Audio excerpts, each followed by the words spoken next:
our webinar, Somatics and Social Justice, Embodied Critical Consciousness as a Foundation of Healing. This is part of our anti-oppression webinar series. So we're proud to offer this for free and very much appreciate any donations to our BIPOC Scholarship Fund. And our presenter today is Hala Corey. Hala is an MA SEP ERYT. She's a sought after speaker and trainer on the subject of trauma, yoga, and social justice. She has been teaching yoga and movement for over 25 years and has been doing clinical work and trainings for 15 years. Originally from Beirut, Lebanon, she has dedicated her life to the study of trauma, justice, and building resilience. She earned her BA in psychology from Columbia University and an MA in counseling psychology and another MA in community psychology from Pacifica Graduate Institute. Hala is trained in somatic experiencing. Hala is also the co-founder of Off the Mat, Into the World, a training organization that bridges yoga and activism with a social justice framework. She leads trauma-informed yoga trainings nationally. Hala also works with 1,000 Joys, training direct service providers and educators to be trauma-informed and culturally responsive. She leads a monthly online membership program called Radical Wellbeing. Her first book, Peace from Anxiety, Get Grounded, Build Resilience, and Stay Connected Amidst the Chaos, just came out this month. She lives in Venice, California with her husband and 2 sons, where she also teaches public yoga classes weekly. And I will put Hala's website and link to her book in the chat. And if anyone has questions as we go along, feel free to put those in the chat. My colleague Madeline will be keeping track of those and will be prompting Hala with the questions. So thank you everyone so much for joining us. And with that, I'll hand it over to Hala. Hi, everybody. I'm just taking a moment to take everybody in, whether it's you're on camera or your little picture. I see some familiar faces here and welcome. So I am so happy to be here. You know, I've spent the last 15, 18 years sharing SE with other groups, and it's just so fun to be like back working with my family. I know we probably have a bunch of SEPs on this and folks who are just interested in what SE is. And so I'm just so happy to be here with you all. Today's workshop is going to be pretty experiential. So those of you that are here live, do whatever you can to create a space to give yourself an experience. If you can, and if you're listening to the recording, same thing. You'll get a lot more out of it if you're letting yourself have an embodied experience, which is really what SE is about, right? So it just wouldn't feel consistent if I gave you like a really heady lecture about embodiment. And I'm so happy my colleague Kira Haglin is on the call. Hi, Kira. We work together, so you'll be seeing her here later on offering a workshop. So, you know, do whatever you can do if possible to create a space to really drop in. The more you're able to drop in with this material, the more that you will get out of it. So again, for those of you that are newer to the SE paradigm, you might be hearing some new terminology, but I will make sure to explain it as best I can. So let's take a moment and get grounded together. So I'm going to invite you to maybe shift your body around. If you have stuff in your hands, put it down. See what your body wants to do when I first invite you to just check in. Maybe some of you are like taking a big stretch. Some of you might be getting still, right? For some of you, this might be the first time today you're able to check in with your body. And I'm going to invite you to orient into the space if you'd like. You can orient with your eyes, taking in colors and textures. You can take in textures with your hands. You can use smell. And when you look around, don't look at the stuff you want to organize, right? Just looking at objects and colors. Notice how your body responds. Usually about half of us will settle when we orient to space. Not everybody will. But take note if this is a good resource for you. And then when you feel sufficiently externally oriented, I'm going to invite you to orient internally. So you might close eyes, you might soften your gaze, and just check in with yourself right now. Notice how you're feeling in this moment. What sensations do you become aware of? Do you feel anything tight or loose, tingly, hot, cold? Are you aware of not feeling in particular parts of your body or in all of your body? And to the best that you can, let go of any judgment, but rather be curious. What are we beginning with? I'm going to invite you to place one hand on your heart, one hand on your solar plexus as a way of grounding. And you have found something that's grounding you or resourcing you if there's a settling, if your breath deepens, if you just have a feeling of like, all right, I kind of like this thing, right?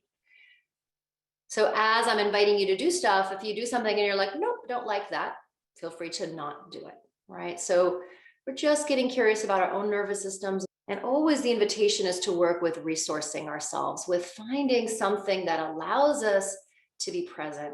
Resource might be something in the space that's pleasant or grounding. It might be something in your body, like feeling a sense of grounding through the parts of the body touching the floor or your chair, even your hands on your body. Grounding, in the way that I understand it, is about finding something that feels solid, supportive, maybe even just neutral, right? Sometimes neutral is something that we're looking for. And then, of course, we can resource through our breath. So take a moment to notice your breathing. And you might begin to invite the breath to deepen. And your choice, you can keep hands on body or release them down.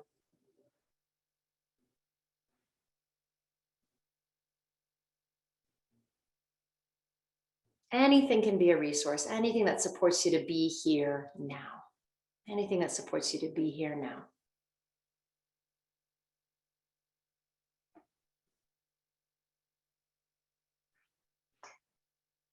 And then just take a moment and check in with what is bringing you here now, literally to this workshop, right? On somatics and social justice, on embodying critical consciousness as a foundation for healing. And if there's a word or a phrase that describes your impetus, if there's a specific one, right? Are you here to support your community, to support yourself? So yeah, so I want to orient myself in this work. This is important. And I want to say to you all that even in the way that I'm teaching this workshop, I try to do everything in a trauma-informed way and also in a critical way, right? So critical consciousness, I'm going to break that down, but it really is about expanding our consciousness to include our socio-political context, right? So oftentimes in mental health, we focus on the personal or the familial, right? And we're not looking at systemic issues. And so a little bit of today, we're going to work with this framing, but also work with some embodied exploration of these larger systems that we are all a part of. Okay. So I am originally from Beirut, Lebanon. We moved here to the United States when I was 3 because of the war. And I grew up in Miami, Florida, which is a very multicultural city. With a lot of immigrants. And so I had a really pretty full-on immigrant experience growing up. Ended up going to college in New York City, studying psychology and religion. And, I remember feeling so disappointed when I started taking psychology classes, because I knew from 7th grade, I wanted to study psychology. I wanted to understand how human beings worked. And when I showed up in these psych classes, they were so they were so uninformative. I didn't feel like I was learning about humanity in these classes at all. I don't know if any of you can relate, but ivory tower, Ivy League school, teaching us about abnormal psychology, which basically is all about how do we reinforce the status quo, right? And experimental psychology, so disembodied, so steeped in a culture that ranks human worth and centers a certain type of person as normal and everybody else as abnormal, right? And was really unhelpful to me. And I didn't know back then that was why. I just knew I wasn't having a feeling in my body of getting to know how humans were. by these classes, right? They weren't reflecting me back to myself. In fact, they were pathologizing me, making me feel even more neurotic. And they were so disembodied.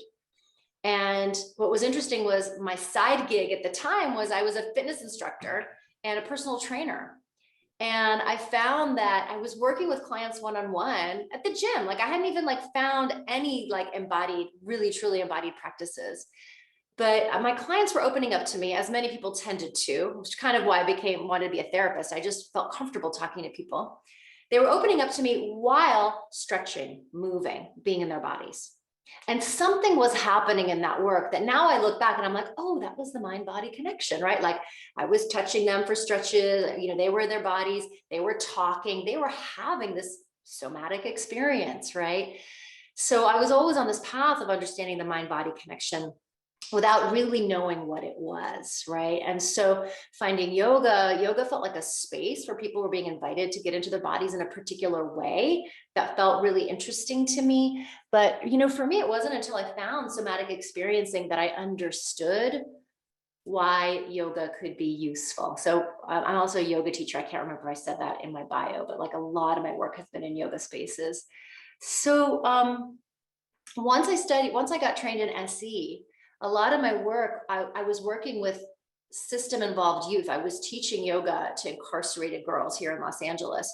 And when I learned SE, I was like, ooh, we could bring this into a group. There's so much trauma in this space, and these young people don't have access to one-on-one therapy, and they don't have access to SE. So I started really weaving in the principles of SE into the yoga with these young people. And so a lot of the work got developed with these youth. And, there was a moment where I really had to reflect on, at the time, this was like 15 years ago, many of these girls were incarcerated on charges of prostitution. 13-year-old kids charged with prostitution. This was before the child sex trafficking laws were changed. And can you imagine these girls being criminalized for being the victims of sex trafficking, right? But who were the girls that were in juvie hall? They were the Black and brown girls, right? The white girls were in therapy, right? So there was a real difference about who was seen as being a trauma survivor, who was being criminalized for the trauma that they were surviving, right? And I started to think, am I part of the problem? Going in, trying to help these girls self-regulate and, make better choices, right? I didn't use that language luckily back then, but, if I wasn't going to bring a critical lens to the work, I was part of the problem. These girls were being traumatized by the system. They were being traumatized by the world, right? And if that wasn't going to be acknowledged in my work with them, and I was coming in sort of thinking that I was like rehabilitating criminals, which is oftentimes what happens when folks go in and work with incarcerated people, if they don't understand the systems that incarcerate some and not others, right? Then we become part of the problem.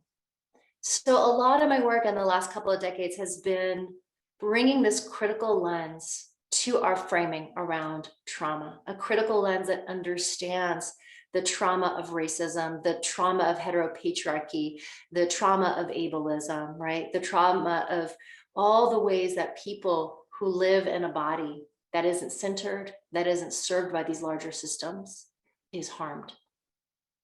And when we don't do that, we cause harm.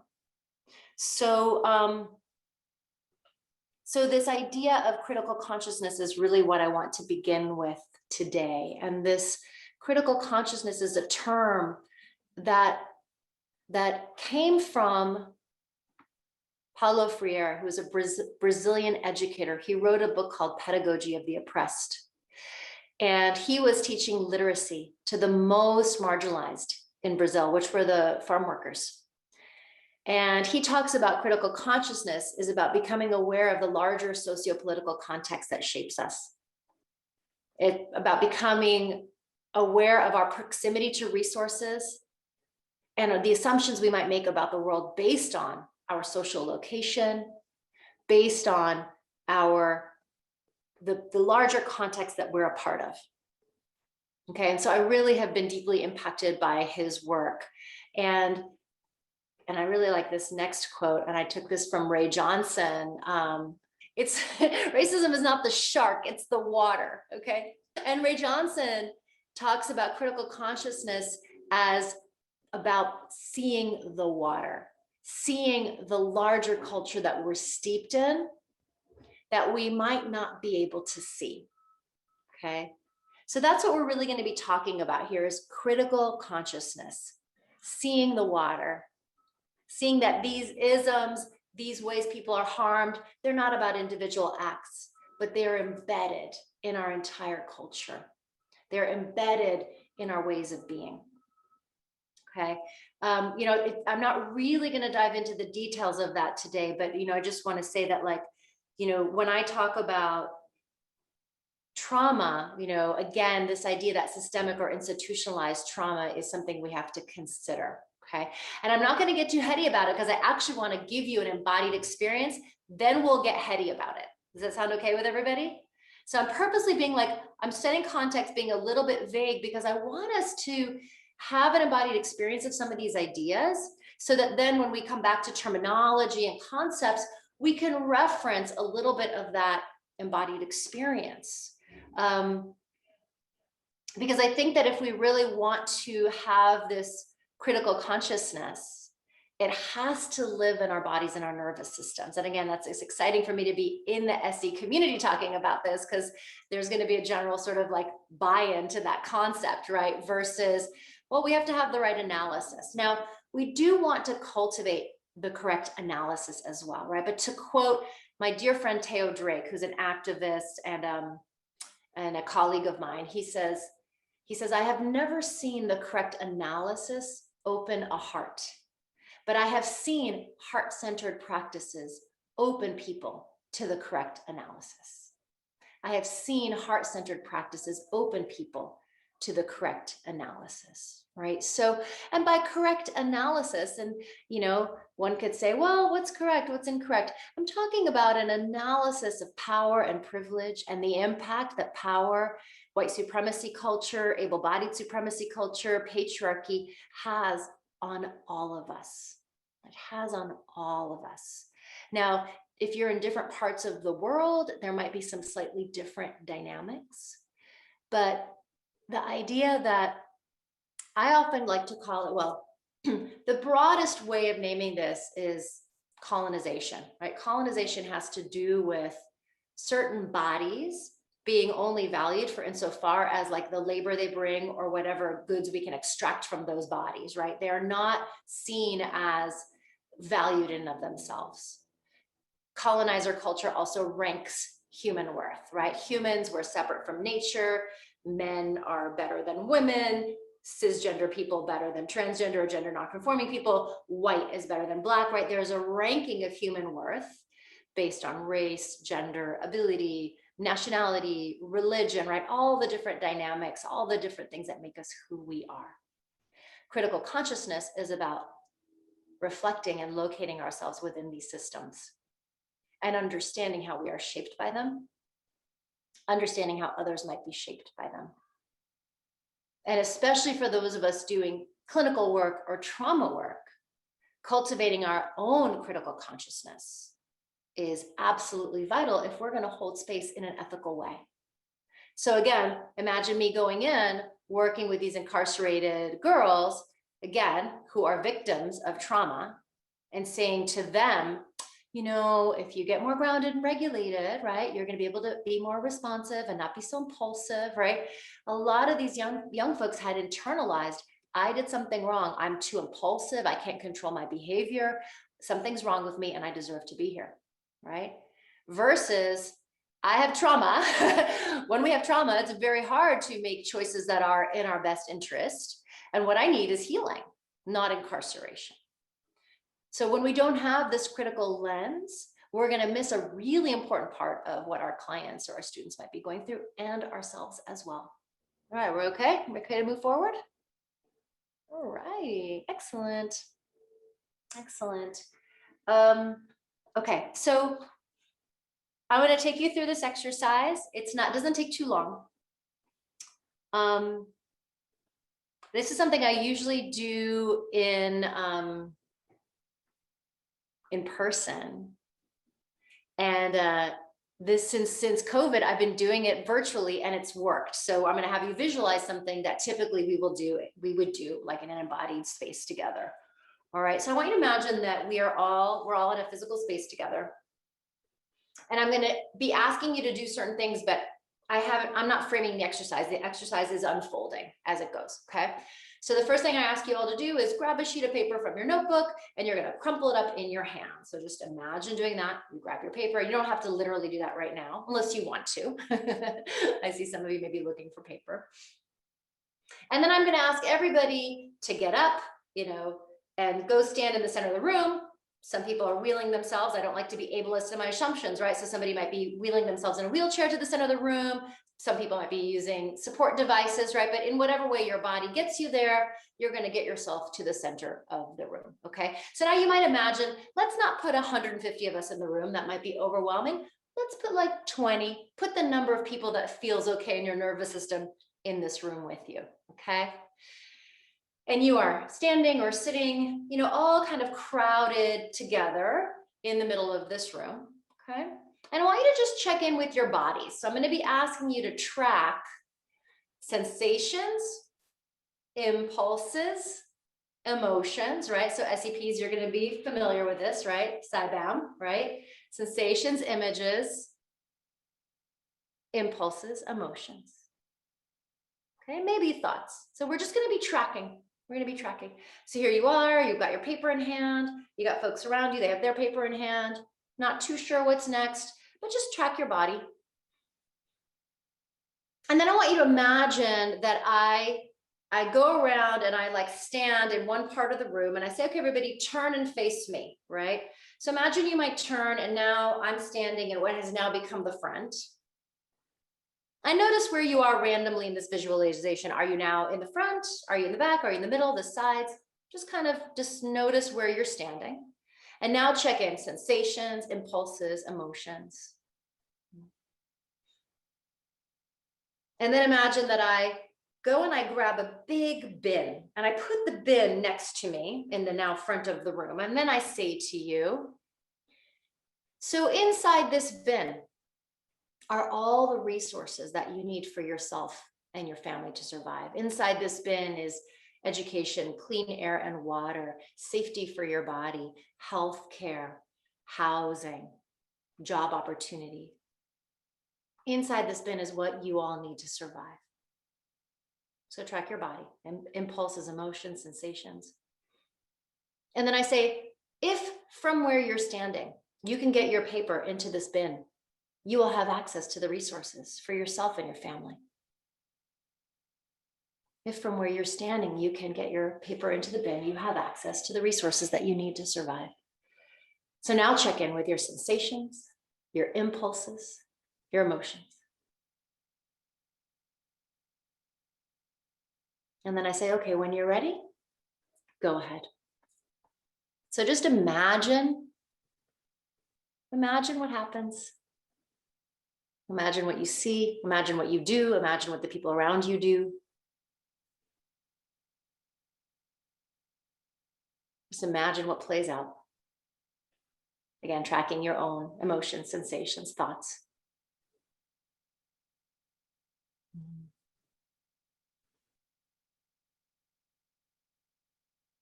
All righty. And then when you're ready, you can shake this off. So then I take all the papers, put them in the recycle bin, and we're going to sit down and have a little debrief about this exercise. Okay.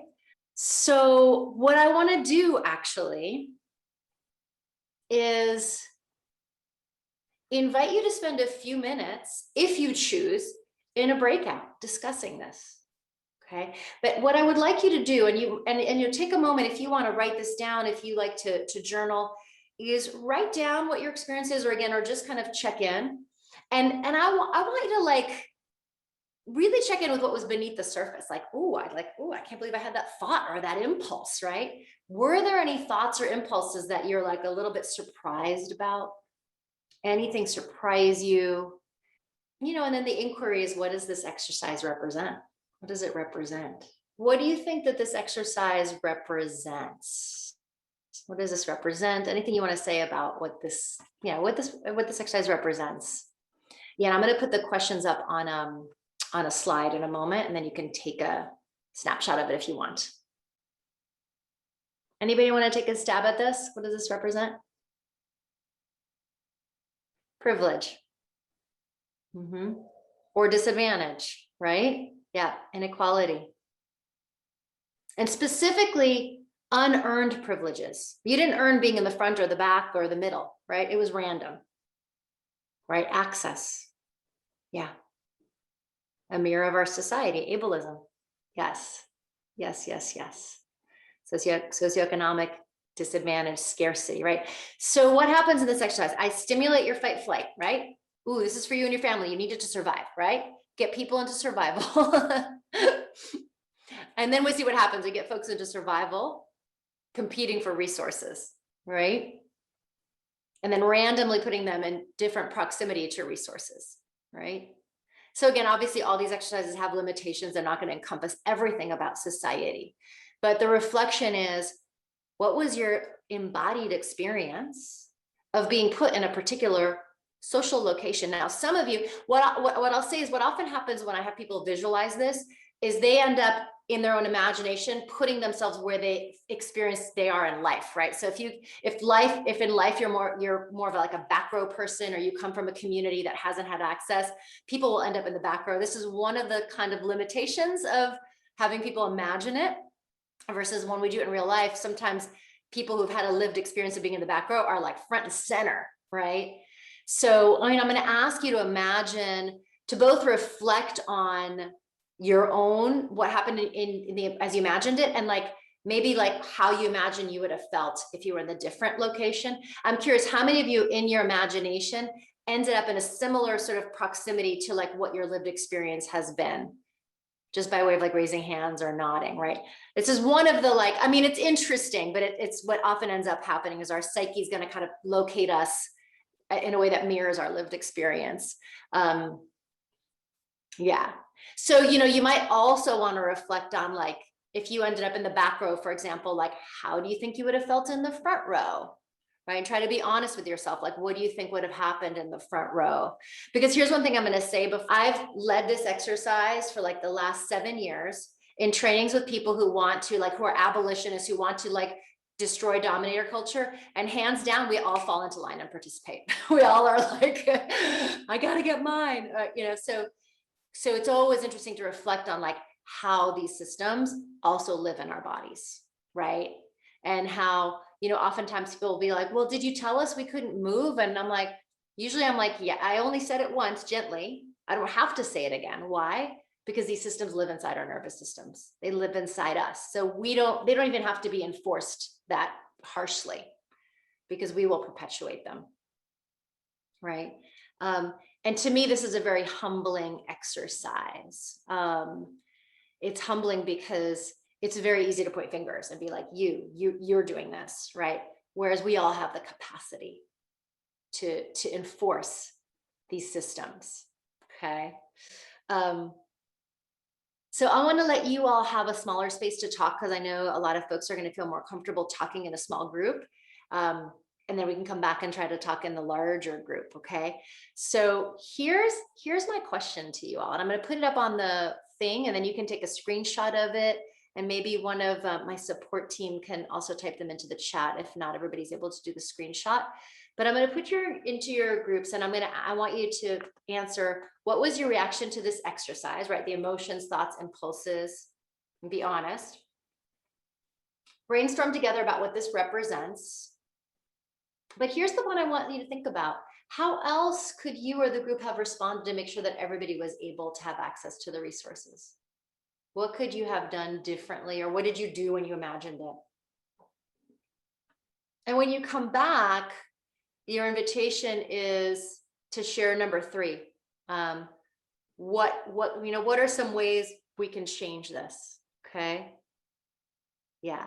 But again, but I'm also really interested in like, so part of the inquiry is admitting that like, I did this exercise once. My husband was participating. My husband is Black and Jewish. And he ends up front and center, and he gets his thing in the bin right away. And we were debriefing, and I was like, how'd that feel? Because it felt amazing. And it was like, you know, in his lived experience, he's not usually front and center. And it was like, I liked being front and center. Oh, that felt really good. I critique people who are front and center, right? So take a snapshot of this. I think they made it into the chat already. And in a moment, Dion, I'm going to ask you to put folks into groups. And I would say, let's do groups of 4 if we can. I don't know how many groups the system, I know we can have, I think we can do groups of 4 if possible, Dion. And here's a couple things I want to say when you go into groups. All right. It's sometimes tricky going into groups with folks we don't know. And so I want you to make sure that everybody who wants to speak can speak in these groups. And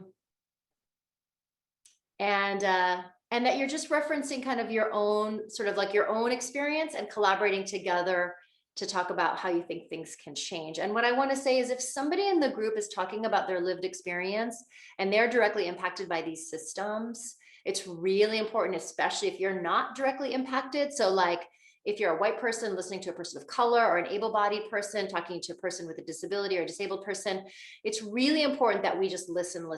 We don't want to analyze. We don't want to push back. And especially, this is like a short circle. We don't want harm to happen, right? So I'm just really conscious.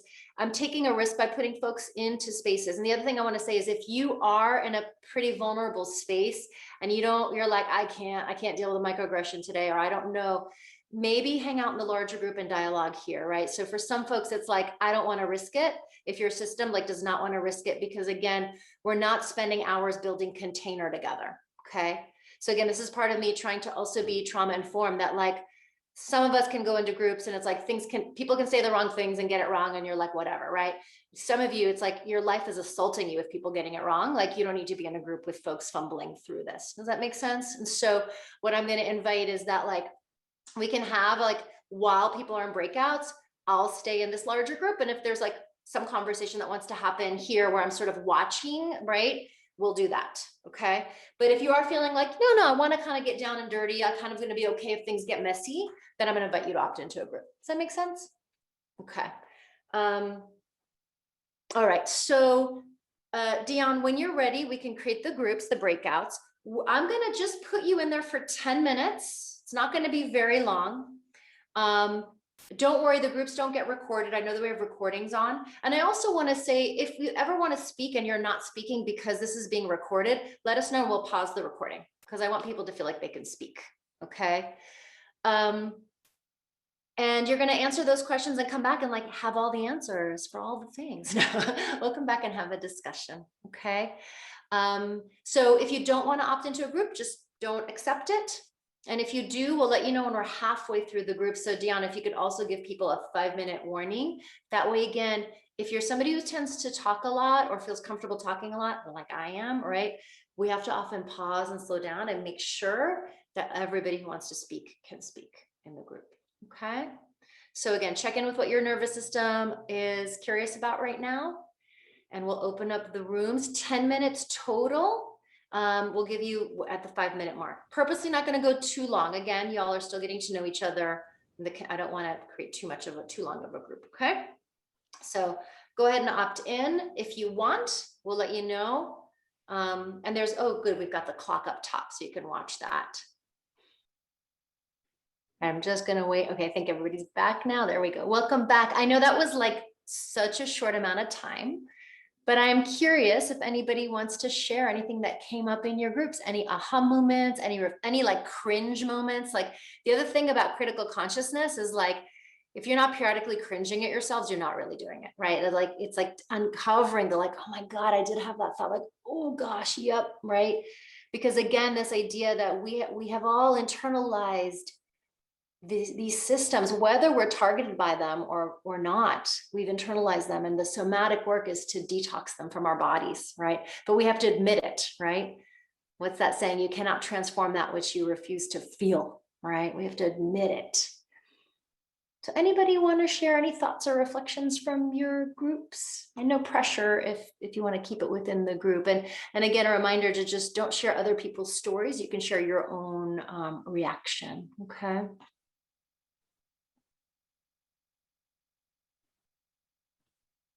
And I'm curious, just by way of just like nodding or raising your hands, did any of you were you surprised at your own reaction? Like, oh, I can't believe like I was like in that front row and I actually didn't care about the people in the back row because I just wanted to get my things, right? Yeah, right. Joanne, I see your hand. Oh yeah, Joanne, and then Shannon. Yeah. Hi, Hala. It's wonderful to see you again. You too. I just want to share what came to mind when you just mentioned having a cringeworthy moment, because initially, I didn't think of this before. Initially, when I thought about, well, we could just give everybody the opportunity, one at a time. And I cringed now because I'm coming at that from a place of privilege in that I am pretty able-bodied. So it made me realize it doesn't matter who you would put in front of there. You could put somebody like right there, but if they are not able-bodied or have any sort of physical disability, they wouldn't be able to make the basket no matter what.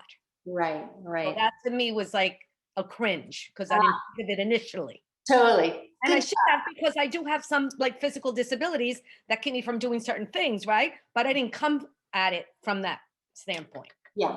Right. So the idea that we wouldn't want to, when we still keep the system the same and say, okay, good, we'll get out of the way, right? But we're still not questioning some foundational things about it. Yeah. Thank you. Thank you. Shannon. Hi. Quick note that came up was at first when I realized where the conversation was going, I also noticed that I didn't hear you say whether the resources were limited. It's not like the first 20 people that get it in get their needs met, or the first 5 or the first 10. And the whole experience was just very disorienting for me, because as soon as I realized where it was going, even though I hadn't chosen to locate myself within the group before, I immediately placed myself in the back of the group for 2 reasons. One, I think there's like a distrust of the system. Like I was afraid that like some twist rule is going to come up, like, oh, you get to get it in, but then actually the paper was your resources. Huzzah, like, got you. And so I wanted to kind of see how it plays out. But it also gave me this like visceral recognition of the fact that if you were to see me, I am white. I'm white passing, I guess. But my husband is a Croatian and I'm from Uzbekistan. So we're both kind of in this like liminal space that I figured you might relate to, of being an immigrant and not actually feeling like a white person, because I remember for like 90% of my life watching American movies and seeing them as white people. And if at any point in my life you were to ask me like, where's my in-group, who's my us, I would most readily identify with brown and black bodies because I have grown up feeling not white. And now we're both in this context where we're immigrants, yet we're seen as white and we don't have affinity for being white. And it's just this like paralyzing freeze moment where we're like, where do we go from here? And it's a one level of experience for me, but my husband is a heavyset, bald dude with a beard, bald by follicles, not by choice. So the way he's perceived is even more white, aggressively white. And he doesn't know what to do with that either. So I'm just noticing that I'm shaking and I'm feeling like an observer of that whole process, but also not knowing if I was given a way forward, which way I would go. Right. Oh, yeah. So the complexities of identities, right? Of how we feel inside, what our lived experience is, how we might be perceived by others, what we might represent to others, right? I have a dear friend who's a transgender man, and he's like all guy, like he's like got a beard, muscles, right? But he's like, up until age 35, he was a female. And he said that like, for him to know that walking down the street, he is a white man to other people. And he says when he sees women go to the other side of the street, when they see him, it breaks his heart because he used to be a woman and was a sexual assault survivor, right? And he says, everything in my body wants to be like, no, but I'm not. And he's like, I'm just going to scare them more by running after them saying, but I'm not a dangerous man, right? And so living with this like particular internal experience and lived experience, but then having to be realistic about how you might be perceived by others, right? And this is going to be important therapeutically, right? And what we need to support ourselves to be integrated, like I can hear for you, Shannon, like there's a lot of energy around that, right? Of like, where does my trauma get to be seen, or where am I seen, right? And so I definitely relate to that as somebody who gets invited to the BIPOC group and the white people group, and I'm like, which, you know, so for all of us to be reflecting on our lived experience, what lives in our body, how what we present might impact somebody else's nervous system, and it might have nothing to do with the truth of who we are, but it doesn't necessarily matter until relationship is built, right? And then what the self-care is around that, especially if there's a disconnect. Yeah, thank you for naming that. Yeah, and that's part of that critical consciousness, right? So for me, knowing I'm an immigrant, but I am white passing, like I am not, you know, getting pulled over by law enforcement, it picks up my nervous system for different reasons, but like my body is not at risk in the way that my people that look Black and brown are, right? For example. So again, how are we in relationship with those parts of our identities? And then what's our role, right? As we think about, so this exercise for me is very much about proximity to power, proximity to resources, and unearned privileges, and the somatic experience of that, right? And that, you know, when you're close to resources, you know, especially like, so in that exercise, typically what I see is people in the front, they're doing what they can to get their stuff in the front, right? Sometimes they turn around and they offer to take the papers from the back row people, right? Sometimes they duck, but very rarely do they even duck, right? And I'm talking about people in social justice workshops, right? But I get them into fight flight, and we start to assume these resources are scarce. We just figure we have to get to them, right? And so, and then the people in the back, sometimes they're like, I give up. I can't even see the garbage can, right? There's a giving up, right? Or I have to be extra good. I'm going to be really good, right? I did once have somebody be like, fuck it. And she like walked to the front and just put her thing in the bag, right? But if life has kept you far away from resources, again, what are you internalizing in your body, right? There could be it's not worth it. Or it could be like, I have to work 10 times as hard as everybody else, right? So again, the reflection in this exercise is, how does our proximity to power, our proximity to resources impact us? And then there's the people all in the middle, like who can see both. How is that for them? And then the other inquiry is, how do we disrupt this, right? So I often like to make the distinction between ameliorative activism. So ameliorative is when we're trying to deal with the symptoms. So ameliorative doesn't challenge the structure. It just says, you know what, we'll duck, maybe then you can get your thing in, or you know what, we'll help you. We're going to help you. So what happens to back row people when front row people help? They're seen as the recipients of charity, right? It's kind of like corporations aren't seen as recipients of charity. They get bailouts in the billions, right? But like a single mom on welfare is seen as a drain to the system, right? So then back row people perceive themselves as people who need help. And front row people perceive themselves as the helpers. Again, roll of the dice, where you ended up, front row or back row, but how does it impact your lived experience, right? And then here's the thing that's important that I think this exercise often shows is, so often people will behave based on their location. I've seen back row people get the front row of this exercise and they behave like front row people. They're not looking back. They're not ducking. They're not doing all the things that they tell the front row people to do in their own lives, right? And then the back row people who are the front row people react the same. And to me, this is really humbling because it shows that we all have the capacity to uphold systems of oppression, even if we've been targeted by them, right? And I think that that's important because it can allow us some empathy. Like I know that I love critiquing front row people. I love it, like those assholes, like, right? I love it. And when I reflect on like how much of an effort, like, you know, I have to always be reflecting how am I leveraging my own privilege, right, in my life. So I often say to folks is, none of us here today created supremacy culture. None of us did. Some of us benefit from it. Some of us don't. For some of us, it changes, right? There's times where you're a front row person. There's times when you're a back row person, right? One thing I like to ask people, this is a very superficial one, but like, how many people on this call right now are left-handed, right? And I would say, like, right-handed folks, how often do you think about scissors or doorknobs or car doors? Have you ever thought about scissors, doorknobs, or car doors? Probably not, unless you have like left-handed people in your life, right? Left-handed people, you think about those things all the time, right? So when we have privilege, that's where it's often something we don't see, because the world is oriented to that. The world is oriented to right-handed people, right? So you don't have to think about it.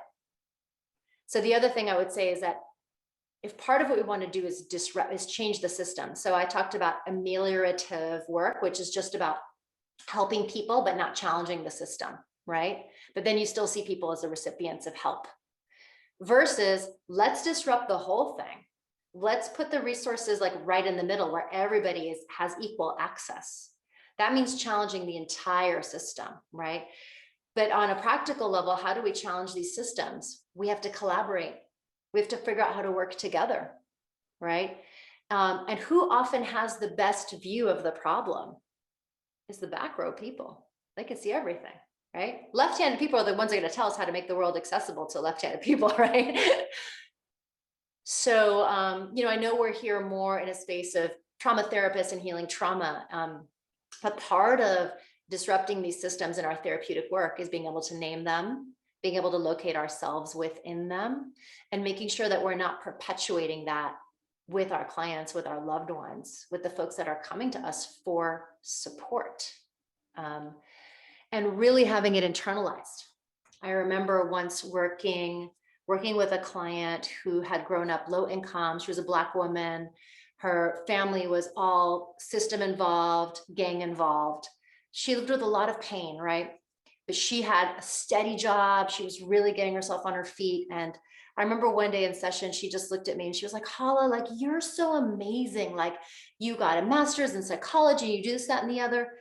And in my body, in my nervous system, I thought to myself, I better have done that stuff. Like, I had school paid for, like, my life, like, I have so much privilege. I mean, I have some disadvantage, but like, I better have gone to school. I better be doing this, right? And I thought about the hurdles she had to overcome and thought, my God, she's so badass. Like, she's had to overcome so much more to be where she is, right? And it wasn't really my place to like give her a speech about like systemic racism and like why, given the history, where she is so great. But I knew that in my body, I didn't think, oh yeah, look at me. I'm so great. And you poor thing, right? 20 years ago, I probably would have had that feeling because I didn't have this analysis. 20 years ago, I would have felt like a little bit of like sort of proud of who I was and bad for her for who she was, right? But I know I made progress because my embodied reaction was more of a like, wow, but like, I see you as somebody who has like had to develop so much grit and resilience. I don't see where I am as that special necessarily. It feels like my responsibility, right? And to me, that felt like progress because if I'm honest with myself, a lot of my work before that was coming from a place of that pity or charity. Like one of you said, pity is an act of privilege, right? Oh, we want to help these poor people who XYZ, right? It's also how I work with trauma survivors on all levels, whether their trauma comes from systemic or personal or interpersonal, is a feeling of, your body is having a normal reaction to an overwhelming situation, right? And you're not less than because you have that experience, right? And so again, we want to be including these larger structures in our analysis. So the last, I wanted to show you 2 more slides and we can just kind of open it up to more Q&A. But so, I wanted to do that exercise so that we could really reflect on this idea of systemic or institutionalized trauma, right? That oftentimes, so when I talk about trauma, I talk about 3 sources of trauma. So there's shock trauma, right? Which is so much of what we get trained on here in somatic experiencing. There's developmental trauma, which has to do with a lack of attunement between the child and the primary caretaker. And then there's systemic and institutionalized trauma, which is caused by unequal access to resources based on race, gender, ability, religion, sexual identity, all the different accesses of our identity. And it has to do with bias and discrimination. And so systemic trauma, when the systems that are meant to take care of us don't, and worse, when they harm us, that is traumatizing. That is overwhelming, right? So when we talk about these systems, what are the systems that are part of our world that are meant to care for us? You can go ahead and type it into the chat. What are the systems that we're talking about here?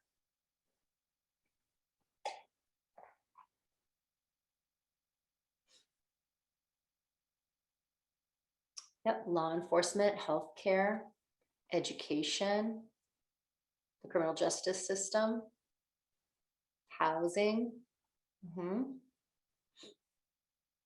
politics in general, right? Capitalism,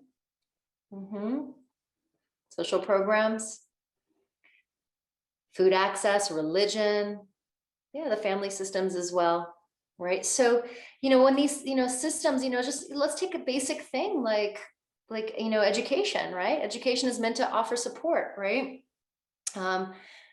But how are public schools funded? They're funded by local property taxes. So poor, low-income neighborhoods don't have as much money that goes into their public schools. They don't have the same amount of resources. Instead of pooling the resources and giving all the schools equal resources, that's a systemic issue. It's built into the systems that certain communities have more resources in their schools, right? This is how it is here in the US, at least, right? And who are often in our low-income communities? Black and brown people, right? BIPOC folks. So that's a systemic issue. When we look at here in the United States, mass incarceration, right? We went from slavery to Jim Crow to mass incarceration. So, racism just keeps evolving and under a different name. But when you look at the disproportionate impact of incarceration on Black and brown people versus white people, we see that system, who does the system of law enforcement protect? It's protecting white people, right? And it was explicitly created for that, right? I see a hand up, but I don't know if you, Lydia, do you have your hand up? I don't know if you mean to have your hand up. Oh, no, it's gone, okay. And it's overwhelming, right? We look at racialized trauma and it's overwhelming. So when we're talking about frameworks of trauma and trauma healing, we want to include these larger systems. Now, this is not to say that if you are privileged by the system, you don't have any trauma. I always try to say that this is not about a competition. This is not like the trauma Olympics, okay? So if you live in a body that's privileged by all these systems, you still might have major PTSD, right? You still might have personal trauma, interpersonal trauma that feels unrecoverable, right? If you live in a body that's targeted or disadvantaged by all these systems, you still might have grown up with a deeply supportive family and community or spiritual community. You might have been given so much love and support and buffering that even despite all of that, you're integrated, you're intact, right? So I would never want to reserve health only to people that are served by the systems, and trauma, like sentence people to like unrecoverable trauma if they're not, right? But understanding the source of our trauma helps us understand the source of the healing. So if you're targeted the moment you walk outside your door, all the trauma therapy in the world isn't going to change that. It will help you cope with it for sure, right? It will help you maybe build some resilience against it. But you actually need the world to change in order to feel better, right? If you're not targeted by the external world, it's about doing your own deep personal work to heal. So it's about those distinctions. Those distinctions matter, right? I have a good friend, Brian Bain. Brian is a civil rights lawyer. I went to college with Brian. He was like class president all 4 years of college. Brian he's a Black man. He's Trinidadian, and one summer he was out with his cousins in Harlem, and he got rolled up on by the police. And they said that he looked like somebody who did a crime nearby and got put in jail. And he got taken to Rikers Island, which is like the toughest of the toughest place. They wouldn't give him a phone call.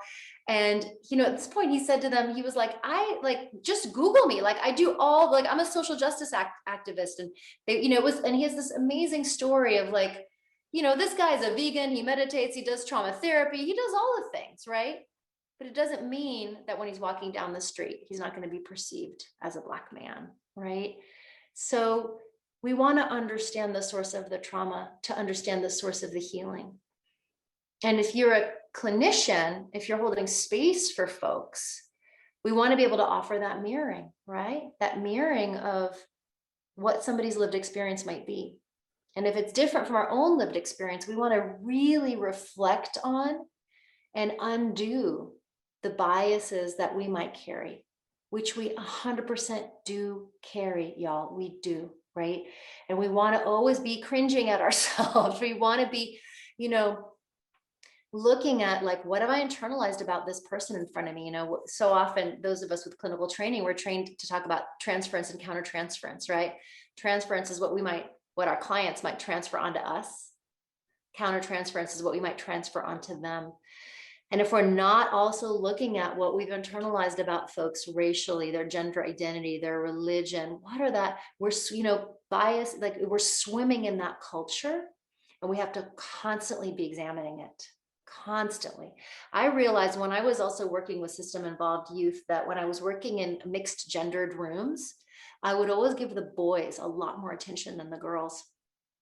And one day I really had to reflect on, why am I doing that? It's like, well, I'm more afraid of men. More of my trauma has been at the hands of men. So part of me is like, let's get the men to be regulated, then I'll feel safe, right?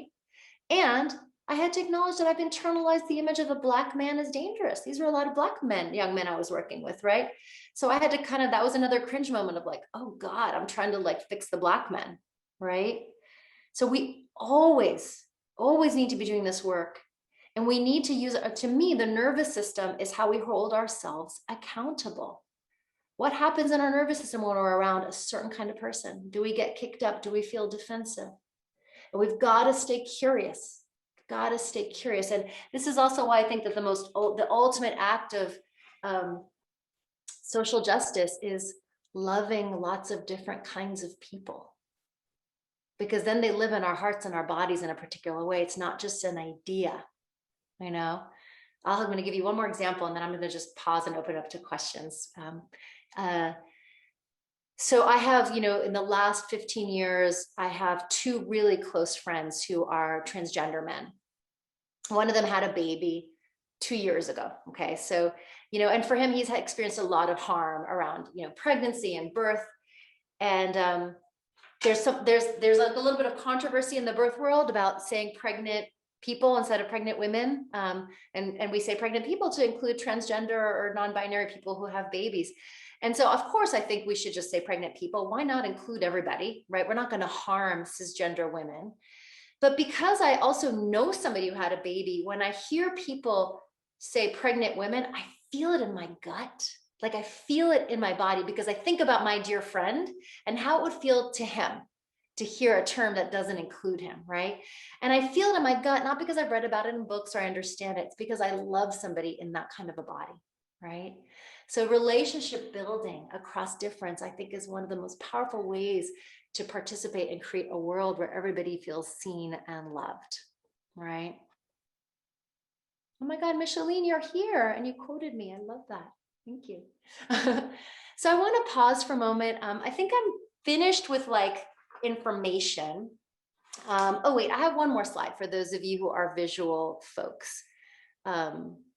That might be useful. And one more term, you know, I talked, you know, from this garbage can exercise, this idea of positionality. So positionality and understanding our own positionality it's the recognition that where you stand in relationship to others and society shapes what you can see and understand about the world, right? So again, front row people see a certain thing, back row people see a certain thing, folks in the middle, right? And we need everybody's perspective. Like we need to kind of know how the whole system is working if we're going to change it. But again, we want to be reflecting on our own positionality. Okay. So I want to pause for a moment and invite you all to reflect for yourselves on something that we've talked about today that feels like a seed that's been planted, something that you feel is going to be important in your process, whether you're a clinician, you're a client, you're just a curious person. What do you think part of your work is right now? Is it digging deeper into your own privilege? Is it metabolizing your own systemic trauma that you've dealt with? Just sort of check in and see what you think the piece is for you that you really want to take with you from today. And if you would like to type it into the chat, what your piece is, feel free to. I can share the slides. Somebody's asking about the slides. I could share them, and I know the recordings are going to be available to you, so you can see them that way, and I can see about the slides. Yeah. Anybody want to share what you think you want to take with you? And you can type it into the chat, or you can raise your hand. So enlarging my container, increasing my capacity for this work. Yep. I often like to talk about like letting the whole world into our hearts, but that's part of this work. Let the whole world into our hearts. Ash, I see your hand. Hey, thank you. I wanted to hear what you have to say about just in terms of bridging conversations, because while we work to help honor those who have not experienced the privilege, we work to change the system through all of this, there still has to be conversations with those who are perpetrating these systems, who are enabling the system. So just maybe a couple of examples. I do a lot, when it comes to sort of women. So, the idea, I always say kind of the sin of white people, and even sort of the sin of sort of those who follow patriarchy, is believing the lie. Right. So the idea then is there has to be a conversation about how to disrupt the lie, because a male or a woman can subscribe to the patriarchal system by believing the lie that's been told to them by the system, that they are above, or that equality exists where it doesn't, so on and so forth. So the idea is then maybe if you could speak to just talking about some of those bridging conversations for maybe people who are privileged, and maybe they're not totally ready to give up their privilege, but there needs to be some sort of approach to understanding how believing the lie in and of itself is really a trauma experience, right? When you've been deceived so much, when you've been lied to and you believe that, it's almost like you're being traumatized without knowing it. So I'm just kind of curious if you can speak to just how to have those conversations of sort of disrupting that space in terms of, creating a bridge. Yeah. Yeah, I mean, that's a great question. And I think there's like probably so many different kinds of ways to answer that. I think that like sometimes the hardest part of this work is meeting people where they are, like just really like hanging out with them where they are for a minute before trying to gently invite them to kind of disrupt that. I know that for me, sometimes it's too anxiety provoking for me to meet somebody where they are, and I just need them to get to where I want them to be. And then I push them away pretty swiftly when I do that. So I think that like finding ways to like feel where people are at. And I think, so part of the lie is like, if you've bought into like, I need to have all the power, and like, those people are taking away my power, right? Like they're taking the jobs, like whatever, like, take a lie like that, right? Like, reflecting back, so you're worried about your security. So this is like staying with people.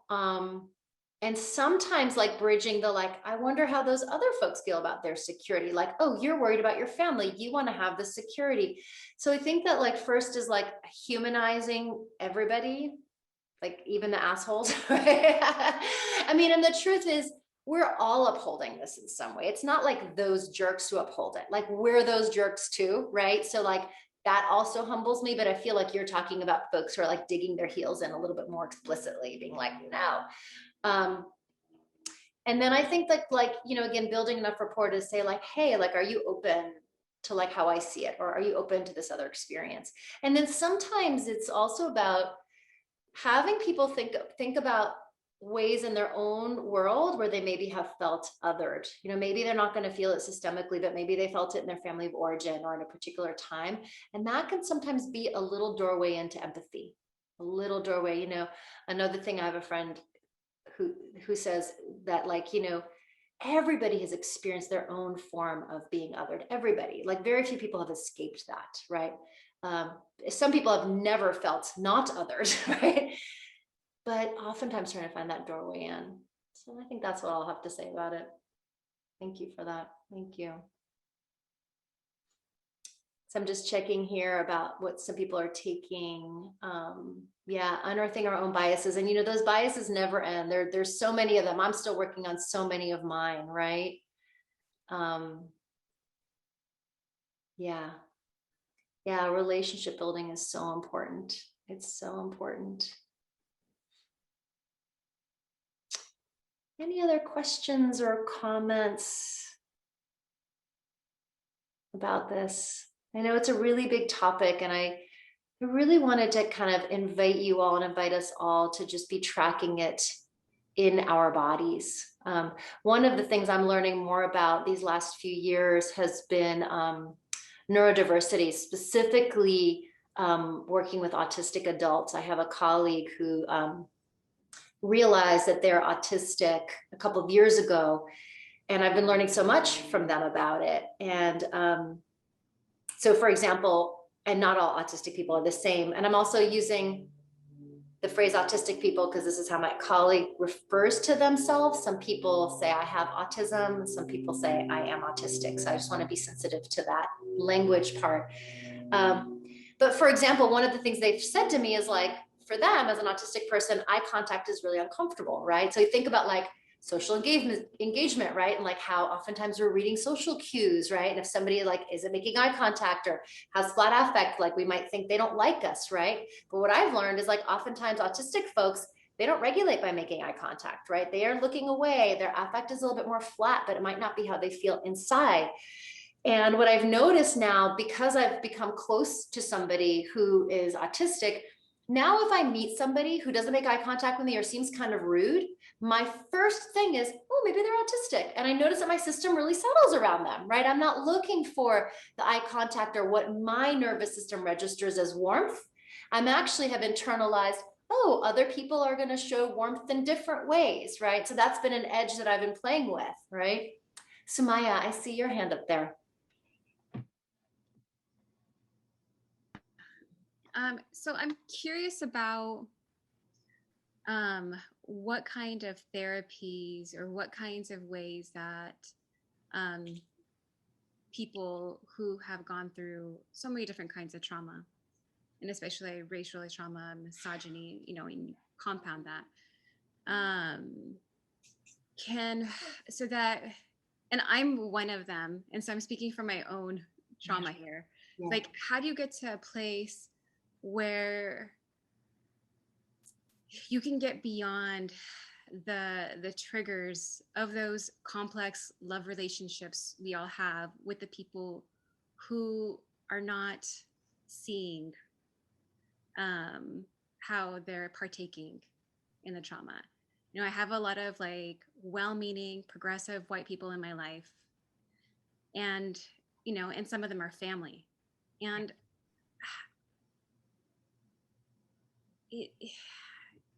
it's just like they're completely blind to the day-to-day. Yeah. And you know, like, and they're, you know, and for them, like, they haven't gotten beyond the label of progressive. Right. Yeah. You know, and so for them, you know, it's hard for them to hear people vent who are people of color, you know, and it's like it upsets, and you know, like, and it's, I don't know, I'm just trying to figure out how can I transcend my own triggers here so that I can be that compassionate person who can meet them where they're at. Right, right. Well, I would say make sure that you're finding spaces where you don't have to do that, right? Make sure that you can be with other people of color to just be like, ah! Like, it's really important you have a space where you can do that to refuel, so that you're not bypassing your experience in order to like have compassion for the folks in your family or in your life that don't get it, right? And then, you know, you can share resources. Like if you really love me, like you'll read this book, you'll watch this documentary, you'll like get to know these things so you can come back, you know, but make sure you have spaces where you can let your guard down. Otherwise, then you're holding on to the trauma to take care for them. Does that help? Yeah. And it's a big one. I mean, yeah. Yeah. Somebody was asking if there's a book I recommend. My book, I just wrote a book, y'all, which I forgot about that because I'm not good at promoting myself, but I did write a book, which came out 2 weeks ago. It's very much like, looks like a self-helpy book. It's called Peace from Anxiety. I think the link will be in here for the book. You know, peace from anxiety, get grounded, build resilience, and stay connected amidst the chaos. But truthfully, it is a book about taking people from individual well-being to collective care. Like it's disguised, like it's pastel colored, like it's disguised as a self-help book, but it's quite radical. So that is a book that is really about helping people look at personal, interpersonal, systemic trauma, tools to deal with it, and then how to also be like an engaged citizen in a trauma-informed way. So that's a good book. I have lots of resource lists. I mean, when you ask me about books, like dozens and dozens of books, I'm happy to share a resource list to get sent to you all. And I think that there's like so many, I mean, there isn't necessarily, I mean, there's a lot of really great books on embodied social justice. There's the trauma of politics. I can send a resource list. Hopefully, I think, can I send a resource list? I don't want to like make promises I can't. Absolutely. Okay. Yes. I can send a resource list to you all. Yeah. And I have tons of resources. I do a lot of online teaching and online classes. If you go to my website, you'll have way more from me than you like ever wanted to have. I do have a membership community where we support each other every month. I offer short classes and videos. We have live calls, and it really is a space that's held with this view in mind for folks to get support and be in community together as well. And so all that is up on my website. So yeah, we're coming towards our closing. If there's any other questions or comments, I hope that this was useful. It was really nice to have you all. Yeah. Yeah. Anything else before we close? Any other questions or comments? Okay. Well, it was such a pleasure to be here, everybody. And look out for my colleagues, Kira Hagland and Ardub Alves. We do a trauma-informed yoga certification program. And so we teach together and develop this work together. And they're going to be offering workshops in this space. I forget when, but coming up soon. And they're awesome. And stay in touch with me if you want any more training or resources, my book. Yeah. So thank you so much, everybody. Please.